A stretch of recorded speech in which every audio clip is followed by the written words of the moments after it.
अरे सब सवाल आज क्यों पूछ रहे?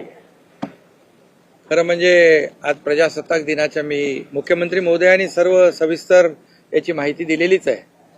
प्रजासत्ताक दिनाच्या मी सगळ्यांना शुभेच्छा देतो आणि प्रजासत्ताक दिनानिमित्त मुंबईकरांना एक हे गिफ्ट आहे पोस्टलचं, असं देखील मी या ठिकाणी सांगू इच्छितो. खरं म्हणजे पोस्टल मागच्या वेळेस आपण एका साईडचा केला होता, दक्षिणेकडचा, आता उत्तरेकडचा करतोय. म्हणजे आता थेट सीलिंग ते वरळी मरीन ड्राईव्ह आपण 10 ते 12 मिनिटात जाणार आणि त्यामुळे जे वेळ जो आहे, इंधन जे आहे त्याचं बचत होईल आणि खऱ्या अर्थाने लोकांचं जीवनमान सुसह्य होईल. आणि म्हणून महायुती मुख्यमंत्री महोदयांनी सांगितलं की सुरुवातीला काय झालं, जेव्हा देवेंद्रजी मुख्यमंत्री होते तेव्हा दिल्लीतून लागणाऱ्या सगळ्या परवानग्या कामाची सुरुवात तेव्हा झाली. परंतु मी एवढंच सांगतो, हे सगळं केलेलं असताना युतीमध्ये असताना देखील तुम्हाला बोलवलं होतं का नारळपोडाला? भूमिपूजनाला देवेंद्रजींना बोलवलं नव्हतं. मग हे कुठलं मोठेपण आहे?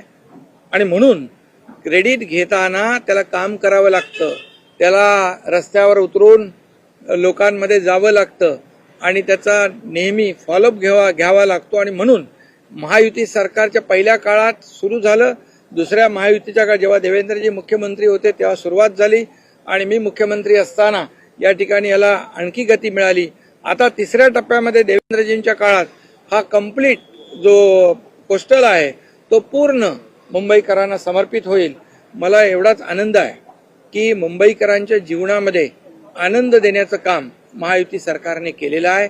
आणि आपण जर हा प्रकल्प पाहिला तर वरून जर आपण पाहिला तर आपल्याला वाटतं आपण परदेशात आहोत की कुठे आहोत.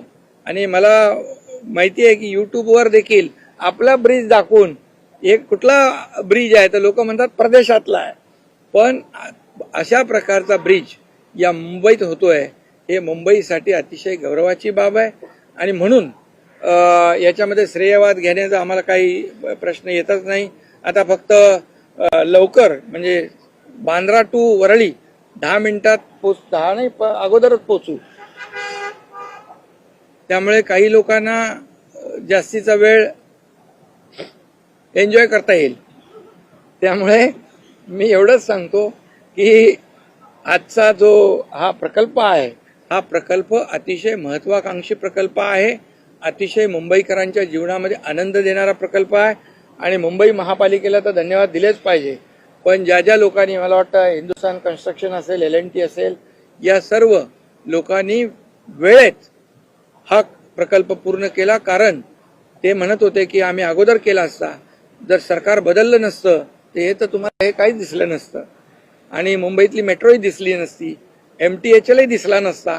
आणि म्हणून हे प्रकल्पात खोडा घालणारे, स्टे देणारे आणि स्पीड ब्रेकर टाकणाऱ्या लोकांनी श्रेयवादाच्या गप्पा मारू नये, एवढंच मी सांगतो.